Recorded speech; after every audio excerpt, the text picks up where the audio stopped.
Good morning. Welcome to our science seminar for the week. Next week, I want to tell you, Eastman Chemical will be here again next week. We're going to be talking about careers in both engineering and in chemistry at Eastman Chemical. So are any of you interested in getting a job after you graduate? All right. So you want to be here next week for that. But today, we have our own people here today, and I'd like to introduce them because they're all in my physical chemistry class this semester, so I'd like to claim them. However, Dr. Hathaway called this on claiming them in their students. So Dr. Hathaway is going to introduce our speakers to us today, and then they'll speak, and then we'll go to lunch in the Joyce room. So if you want to hear more about what they've done, or where they're going in life, and things like that, please join us for lunch in the Joyce room. All right, let's give a warm welcome to Dr. Hathaway.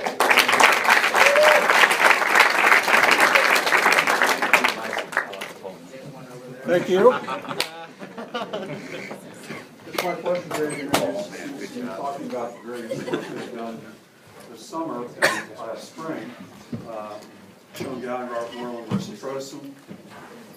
Robert and Marissa are senior chemistry majors who will be graduating in the spring. Sean is technically somewhere in this program. He's got another year or so after this. He has a degree in biology from another school. He's completing the degree in chemistry here. So, anyway, what are we doing?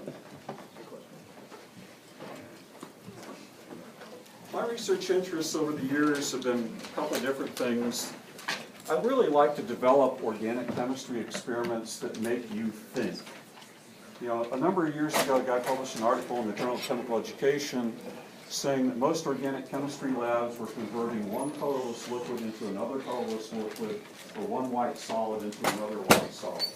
When I looked at my labs, I realized that was largely true, that the things I thought I was teaching the students in lab really weren't what I thought I was teaching, because the students were just saying, we started with this solid and made this solid. So I started thinking, how can I develop labs that will make you think better? And so over the past 30 years, that's really been one of the things I've tried to do, is work on developing labs to make you think. And those of you that have me in lab are starting to experience some of that, or have experienced that already. Another thing I like to do is just improve on different published experiments. There's some experiments out there that work, but maybe they don't work very well, or they can be improved to be sped up, or work somehow just to make it better. And so I'll see an experiment and say, well, this is a great idea, but maybe we could improve it. And so I've done a lot of work with that as well. And finally, my background is in medicinal chemistry, and so I've enjoyed trying to design drugs on a rational basis. That is, how does the structure of the drug influence its biological activity? And so we started a project looking at the structures of sulfonamides, trying to do that. So what are these people going to talk about today? Well, Sean and Robert are going to be discussing the work that they and Marissa have done on modifying the structure of sulfanilamide. Sulfanilamide is this compound. It's a well-known, it's really like the second antibacterial drug that was commonly used. And what Sean is doing, and what some of my organic two students did last year, is we modified this end by putting some sort of a group on there. And so they're going to, some of you are smiling back there because that's what you did. And then Sean, sort of scaled up some of these syntheses and made some different ones. So he's going to be talking about that. Marissa last spring and Robert last summer were working on modifying this end, either having a double bonded group or a single bonded group to the nitrogen, and seeing, how can we do that well, and looking at eventually what we're hoping to do is get the microbiology classes next spring to start testing these things so we can see what the potency of these drugs is relative to one another, and can we relate that potency back to the structural changes that we've made. So that's really what we're hoping to get done next spring. After Marissa made a bunch of these, she decided she would like to do something different. And so she's going to be talking about her work she did on extracting essential oils from spices using unmodified kitchen appliances. This has been published earlier, and she tried to extend this, so she'll be talking about that work. So with no further ado, Sean Joan, you are first up.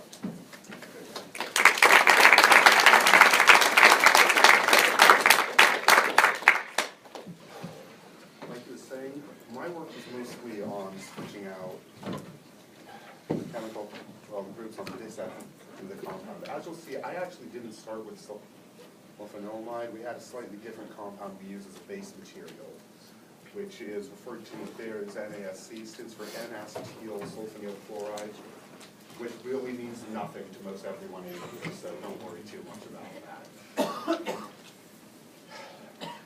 My work was conducted in 2 steps. It was pretty much the same 2 reactions, just repeated over and over with some slight differences in what I threw into it.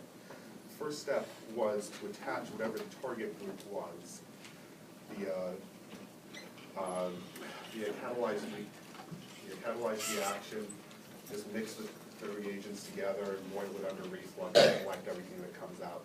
You would occasionally have to do a little bit more to collect it, and have to cool it down and acidify it to get the target compound to drop out of suspension, but after that, just filter it off and you probably got what you're looking for. Always check it again.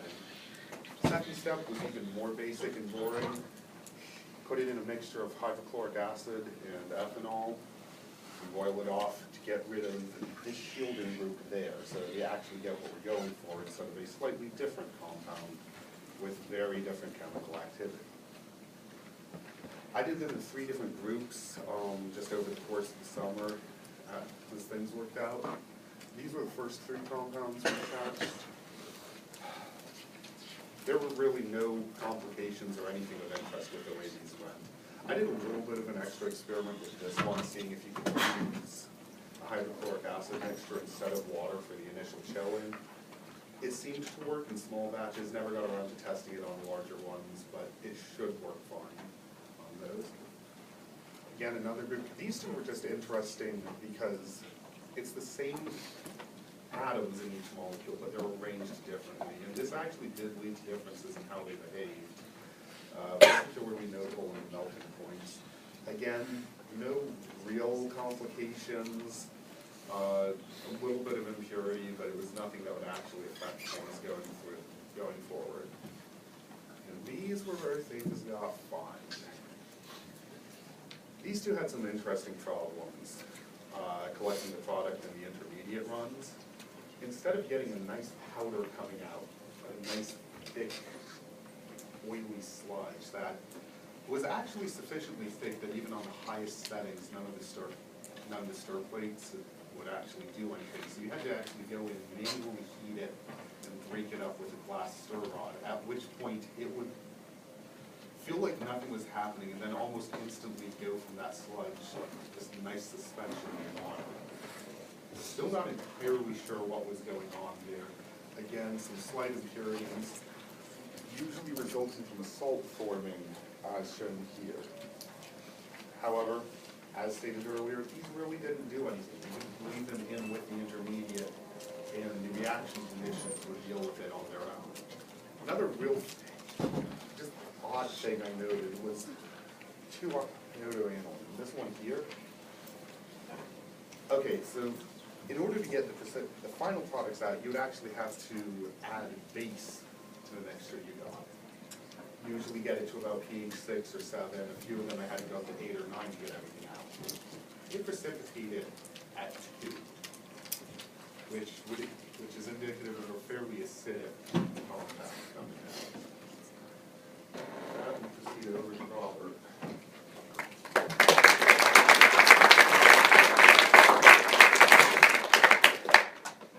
So I basically just worked on the other end of sulfanilamide that opposite to what Sean worked on. So before I start, I'll just go through the chemical research objectives that we had again. Dr. Hathaway already mentioned them, but just to remind you, I'll do it again.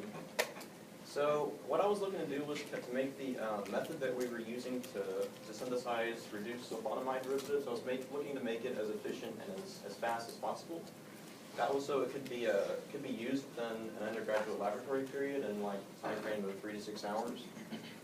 And of course, the ultimate goal is to design reduced sulfonamide derivatives because they have antimicrobial activity. And the intermediates that are formed when we were making these, they're called imines or ship bases. They've been cited to have anti-tumor and anti-cancer cancer growth activity as well, potential as well. So just a brief rundown of the synthesis process. First, you just begin, of course, with sulfonylamide, and there it is. And then you add twice the molar amount of the desired aldehyde, and we usually we pretty much just use aromatic aldehydes, not aliphatic. We tried a few aliphatic aldehydes, but we ended up getting this very gooey kind of thick mixture that just wouldn't solidify, and so we didn't pursue that too much. And then after you've got both of these two components, you put them in an ethanol solvent. We use propanol, and you heated them under reflux, almost to boiling, but not quite. And then you would add a weak acid. We used acetic acid. We also tried sulfuric acid because we wanted to speed up the process, but we got some byproducts that we didn't really want in there, so we went back to acetic acid. And then you got this imine, which is an intermediate. You can see the double bond there that shows you it's an amine. And then you just bring that amine, you continue on with the amine, and in order to reduce it, you want to dissolve it in ethanol. You can use propanol as well, but we chose ethanol just to spare propanol because we're using a lot of it in the imine production. And then you dissolve it in ethanol, and you add sodium borohydride very slowly because it's a pretty volatile reduction, and so it'll bubble up a lot. And so anyway, you add that slowly under reflux while it's heated, and you'll get the reduced compound. And I should mention that in order to get this, it's just a reaction mixture at first when it's heated, so you have to cool it down, and usually in an ice bath, and that will cause this to precipitate out. And then you use suction filtration with a vacuum to isolate the solid product. So Marissa and I both made a number of imines. For Marissa, the two most efficient processes were, or most efficient syntheses were with 4-methyl benzaldehyde and 4-ethyl benzaldehyde. And then mine, the two that really turned out the best for me was para-N-acetaldehyde right here, and then the one that was made with trans-cinnamaldehyde right here. And this is a component of cinnamon, while this is a component of a number of fragrances, and so that's why we titled this spicing things up with the synthesis of sulfonamides. And so, as for the reduced products, the most successful here was a 79% yield, was with a 4-methyl benzaldehyde, and then the most successful one that I made was with para-N-acetaldehyde again. So I ran into a couple of challenges while I was doing, this research, and the first thing was that it took a while, oftentimes, to synthesize the desired product. We wanted to have it in that 3 to 6 hour time range, but a couple, like with acetophenone, took like over 24 hours, and so that was definitely a big challenge. And the second challenge was that we had to always remove the excess aldehyde when we made these. Basically, because you had a 2 to 1 molar ratio of the aldehyde to sulfonylamide, which is the starting reagent, we have excess aldehyde at the end, and in order to remove that, we either have to reheat the final product in propanol, and then re-isolate it, or we would have to wash it with an organic solvent like hexanes. And so the way we know if the reaction's done is that you can see here, this little marker at 10 ppm, that represents excess aldehyde that's still in the mixture. And this right here is the imine, that's about 8.5 ppm, and we wanted these to be about equal. So we wanted a 1-to-1 ratio of these two. That just would mean that the additional 1 molar equivalent of aldehyde that we put in the mixture originally had been transformed into the end product. And then once we got to that ratio, we could go ahead and wash out the excess aldehyde and finish off the synthesis. So I'll go ahead and hand this off to Marissa.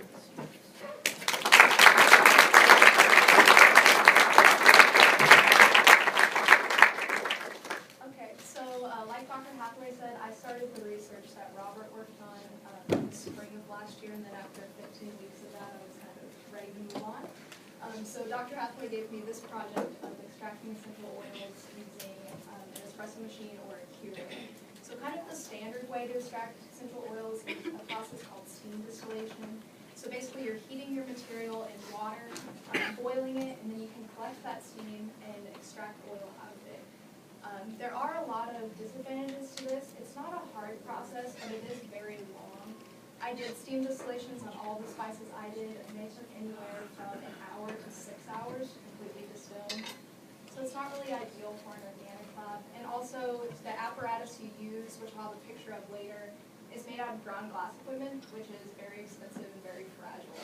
So there's another method called pressurized hot water extraction, or PHWE.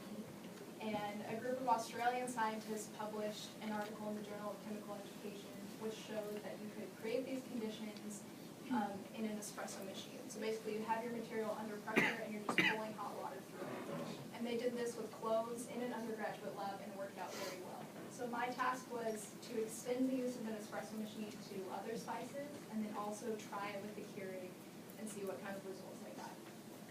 But first, to kind of set a baseline, I did a steam distillation of all the spices I used. And this was just the general procedure I walked through. So first I put about 12 grams of spice in a 250 milliliter round bottom flask with some water. And the 12 grams isn't really important. That's just about what I used for the espresso and Keurig trials, just to keep it consistent. That's what I used here.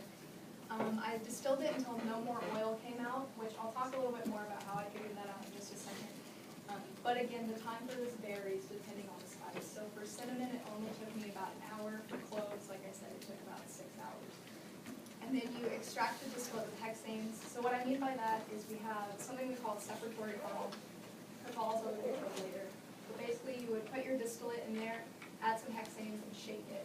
And the hope is that the oil will move from the water to the hexanes, because hexanes are non-polar and oil is also non-polar. And then I rotary evaporated the hexanes to get my oil. So this is a picture of that steam distillation apparatus. So over here is the round bottom flask. This was when I did cloves, so I have cloves down there. This is an addition funnel, and that has water in it. So as you're boiling, you don't want it to go completely dry. So if you notice a lot of water is boiled off, just open that up and add a little more water. The steam will come up and travel through here. So we have that wrapped in foil to really keep the heat in, because we don't want the steam to cool down before it gets here, which is our condenser. And that has cold water running through it. So the steam travels up, hits the condenser, condenses into water, and then it rolls down here into the speaker. So this is my distillate. And when oil is coming out, it looks cloudy. So the way I kind of checked if the distillation was done was to just stick a wash glass under there, look at it. If the drop was cloudy, I still had oil coming out. If it was clear, I was done. Shut it down. So these were the weights of crude oil that I got. And the Organic 1 students, just a couple weeks ago, were nice enough to go through the lab sequence that I wrote. And so this was their average yield for the steam distillation. So again, this was just to set the baseline that I would compare the other methods to. So then I moved into using the espresso machine. So again, I used about 12 grams of spice, and then I filled the espresso machine's like water reservoir with an ethanol solution. And then I collected 2 100 milliliter portions of extract, and then again I extracted it with hexanes and rotary evaporated the hexanes off. So this was the yields from that, and then the Organic 1 average here. We were not able to get anything with caraway from the espresso machine. And then here the cinnamon bark yield is higher. I think that's probably because the cinnamon probably wasn't steam distilled for long enough, so I think the steam distillation yield should actually be higher, which would make that trend make more sense. But I would just have to do more trials to actually establish that relationship. So then I decided to try with the Keurig.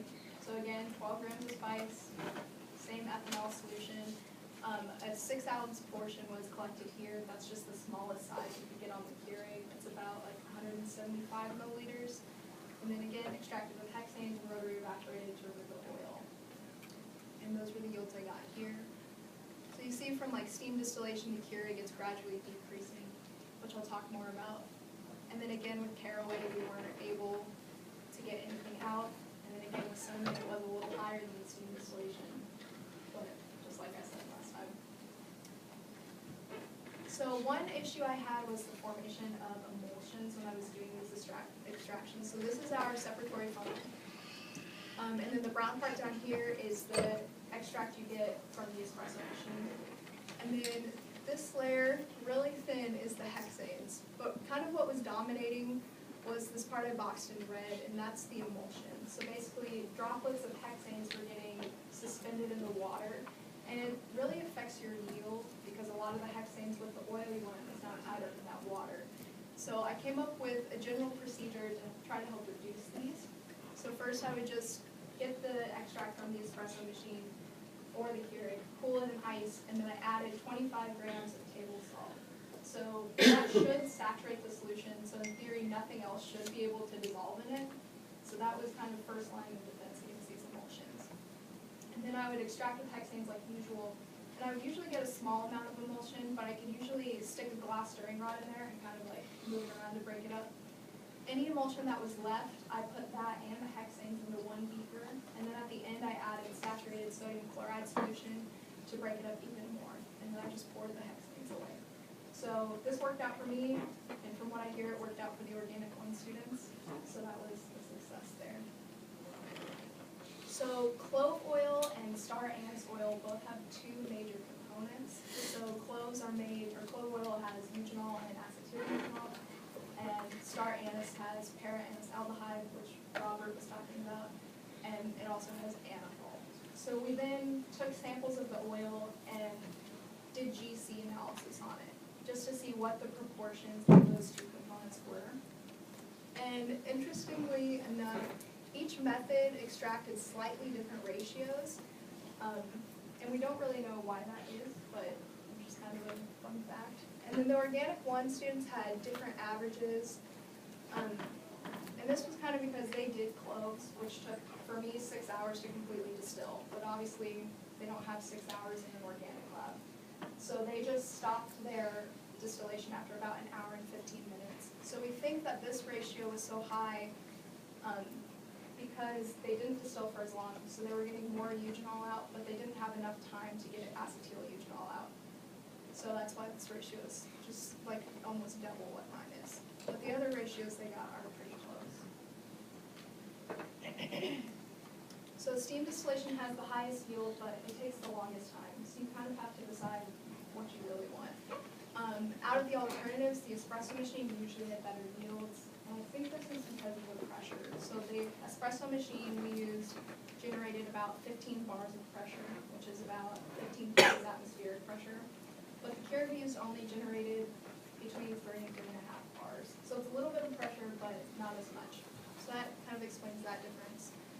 And then if you're just in an organic lab trying to demonstrate this whole extraction, the espresso and Keurig machines are really good options because they're a lot faster. You still get oil out, so you're still seeing what extraction actually is.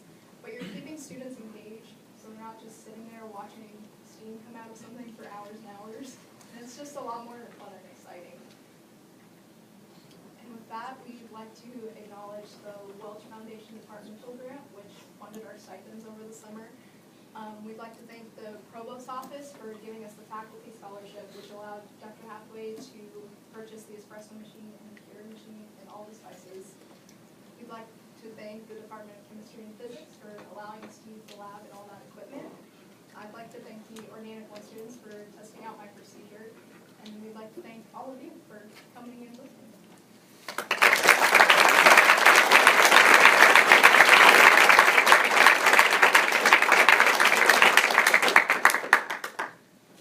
Are there questions you'd like to ask the students? Yeah. Question for Robert and Sean. You mentioned frequently boiling under reflux or on reflux. What does that mean? Like obviously boiling, but the reflux part. Right, so you know how, you have the condenser in organic lab? Okay, so basically, it's just an apparatus on the top of the flask that causes all of the vaporized liquid to condense back into the flask as it boils, so we don't lose it. That's it. You just put a condenser on top of the round bottom flask and you boil it, it'll boil, but the solvent won't evaporate away.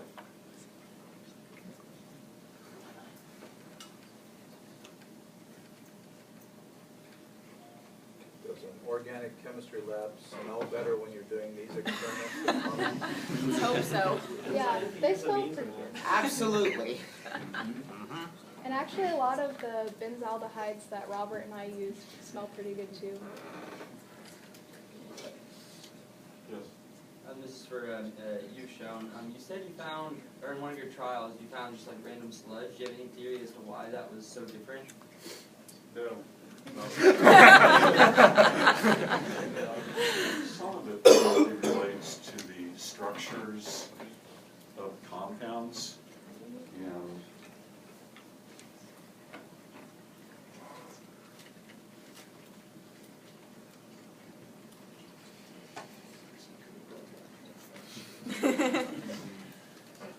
Yeah, that's not bad. iodine, you know, it looks really small when you just draw it as an eye. It's huge. Iodine is really quite large.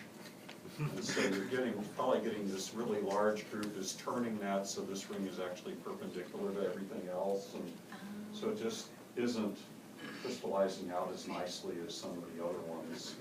Fluorine is at the other extreme, it's really small. You know, but it's also really electronegative, remember that fun concept from Jensen? You know, and so it's probably, you know, it's probably an electronic effect there, it's affecting things. And it also doesn't like to bond to itself. Well, that's true too. Okay, well, What are some uses that you get from extracting the oils in certain things? What are some Some of them have antimicrobial activity. Some of them just smell good. yes, Cameron? Just wondering, would that sludge be a type of emulsion? Because it sounds like whenever you just start it with a glass rod, it just... Well, it's probably, a lot of times when you get oily stuff out of a reaction, it's because they're like excess unreacted reactants or other impurities. And so it's like stirring it like mad, you're essentially opening up the oil so the impurities can dissolve or whatever. And so it's, the technical term is trituration. And sometimes some oily substances take a long time to stir and get to solidify. The sort of classic example is the synthesis of colchicine, the alkaloid type thing, and the actual lab procedure for that says upon trituration for 3 hours, it finally crystallized. So sometimes you just have to be persistent. You're not 52 hours. Staring at for 3 hours. Yeah, Claire. So why do you think you didn't get anything from the Caraway? Yeah, so you get through a couple minutes.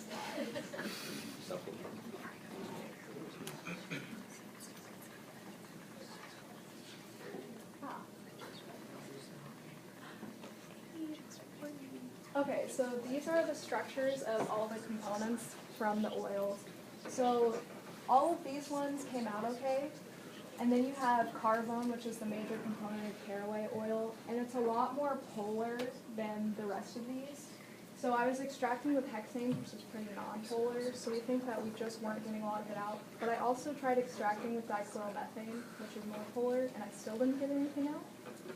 So it might just be that the caraway we had just didn't have a lot, and the espresso machine and Keurig machine just weren't generating enough heat or pressure to get it out. It's a published experiment using caraway and with steam distillation. At least they claim they get great yields out, but we were not getting great yields out, so it may have just been the caraway that we bought. So along that line, what makes the quality of a spice? Because you hear about different spices being different qualities. Is it the content of the oil, or is it the ratio of the components of the oil? I'm not sure, honestly. Yes. I mean, you know, good quality spices will have, you know, all of the components. But there's a lot of regional variation or species variation. There's subspecies of different things. And so when we're reading all the articles, so we got our clothes from this part of the world or this part of the world, and they actually get different compositions of the oil depending upon growth conditions or humidity or, you know, how much water it had or whatever. So that's where, you know, you can look up what supposedly the composition of the oil is, and have you all look up, you know, a source of what's in clove oil. You know, different people had different sources, which had different ratios of the crucible components in it. And so, you know, it could have been just clothes that we got from Amazon, or the caraway we got from Amazon just didn't have a lot, it wasn't really high quality caraway, although the clothes we got seemed to be pretty good quality. So that's something we're gonna look at. You know, somebody else is gonna be working on this research later, and so we're gonna look at different caraway sources and also look at other ways of extracting the oil to see how efficient that is. Yes? So considering your findings on how pressure increases the yield, what's to stop you from using some sort of apparatus that has more than 15 bars of pressure? Well, the reason we used the 15 bars of pressure was just because we didn't modify the espresso machine at all. We just took it out of the box and used it. So I guess you could modify it to increase more pressure. But I guess we just used it unmodified because that was easier. I mean, that article you looked up last spring, we're talking about pressurized water extraction, and they had something which was much more sophisticated than an espresso machine. Yeah. And so, yeah, potentially, if you know, put higher pressure, you know, we could extract more oil out. But it also gets more expensive as you get It's more a big thing. I mean, okay, well, we just, you know, I ordered these online. You can go to Walmart and buy one and potentially, you know, do this. So it's kind of convenient for people who might want to do this in their lives. Yes? Did you guys use dry spices, and what benefit do you think you would get if you used fresh ones? You tried. They were dry, so I guess if you use fresh spices, you might get a little more out, but I'm not sure. But, you know, the fresh spices versus dry, a lot of that's water content. And so in our experiments, just because it has more water content doesn't necessarily mean it's going to have oil. A lot of it's how they actually collect the spice and, you know, dry it. And there are ways you can dry some of these that would get rid of a lot of the oil. But we just don't happen to live in Southeast Asia where we can grow our own cloves and go from there. Yes. Even with the steam distillation, it seemed like there was a pretty low weight to weight ratio. Is there any way that you could increase the percent yield? No, because the oil, it's not really a yield, but it's like a weight by weight yield. So you're taking the amount of oil over the mass of the spices. And the spices are their weight is only made so much of oil. So I guess if you wanted more oil, you would just have to use more spice. Or distill for 6 hours. Yeah. And that's the thing that was really kind of neat just to look at. I mean, you know, she was distilling for up to 6 hours to get the yield. We only did it for a little over an hour and still got a lot of it out. So, I mean, we did lose some, for sure, but, you know, most organic labs don't last long enough. And you wouldn't want to do a 6-hour distillation. No, you Are you wouldn't. sure about that? Well, most people wouldn't want to do a 6-hour You're welcome to distillation. stick around this summer and try it out. I'll be doing something else this summer.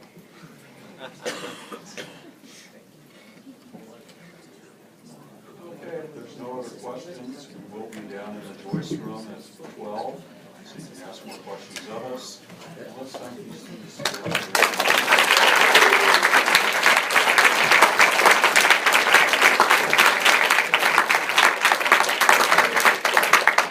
See you all next week for the Eastman visit. And I don't know how to tell you this, but I heard that there's a crowd of high school kids coming in next week too. So you might want to come in early to get a seat, yes, and be nice folks to those high school kids as they come in next week. See you all next week.